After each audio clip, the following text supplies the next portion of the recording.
కుబేరలింగం. Time 10:37. కుబేరలింగం close చేసేసారు. నా back side చూస్తున్నారు కదా, అదే మోక్ష మార్గం. మోక్ష మార్గానికి క్యూ లైన్ ఇది. చూడండి ఎంత లైన్ ఉందో. కుబేరలింగం దాటిన తర్వాత వస్తుంది ఇది, అది అందులోంచి వస్తారు.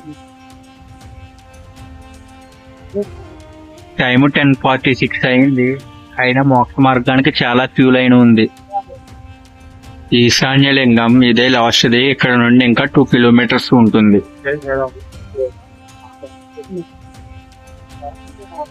టైము 12:20 అయింది. ఇప్పుడే రీచ్ అవ్వం రాజగోపురం దగ్గరికి. ఇదే ఈస్ట్ గోపురం, మెయిన్ ఎంట్రన్స్. దర్శనానికి వెయిటింగ్ చూడండి.